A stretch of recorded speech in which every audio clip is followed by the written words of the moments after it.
In the dim silence of forgotten monasteries, buried beneath centuries of dust and guarded by men sworn to secrecy, lies a testimony said to have been written by the apostles themselves, one that never made it into the modern Bible. This document, whispered about in fragments by early Christian historians, claims to describe events the apostles witnessed after the resurrection. Visions so disturbing and so catastrophic that the early church fathers allegedly labeled it too dangerous for public reading. And what this testimony reveals is not a peaceful return of Christ or a gradual decline into corruption. It describes a countdown, one that begins not with signs in Israel, Rome, or Jerusalem, but deep within the nations the Bible never mentions by name. According to the surviving references, the apostles wrote of a world that bends toward darkness, not by the hand of armies, but by the hunger of spirits once chained. They speak of lands where the foundations beneath the earth tremble before human arrogance, and of a power that awakens when humanity finally believes it no longer needs divine guidance. This lost testimony paints a picture where the end of days is triggered not by the rise of a tyrant alone, but by humanity's slow surrender to voices that masquerade as enlightenment.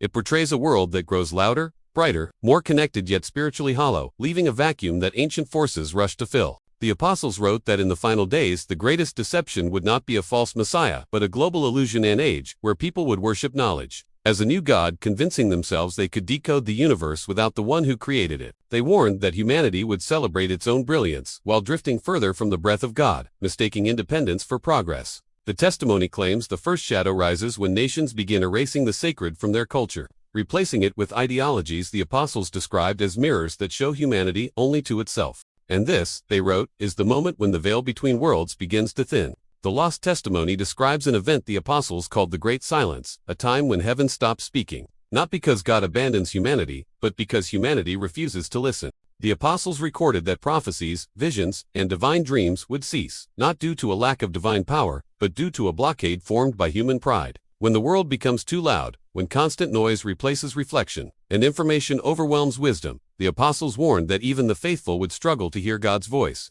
And in this silence, the forces long restrained would begin to whisper again. One of the most chilling lines from the fragments preserved by early historians states, "The earth will not end in fire, nor flood, but in deception." They wrote that armies, plagues, and disasters would be symptoms, not causes. The true cause would be the slow reshaping of faith into something unrecognizable. They warned that leaders would rise claiming divine authority while twisting scripture into a weapon of control. The apostles insisted that the greatest danger would come from within the very institutions, meant to guard the truth where ambition and fear would distort the message Jesus entrusted to them. In the testimony's most controversial section, the apostles claim they were shown a vision where the final battle does not begin on a battlefield, but in the human mind. They described a world flooded with ideas, movements, and philosophies designed to stir division. They wrote of a global tension, where humanity becomes so polarized that truth itself fractures.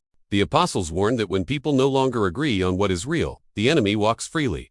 They saw a generation so overwhelmed by conflicting voices that deception becomes indistinguishable from revelation, and chaos becomes indistinguishable from progress.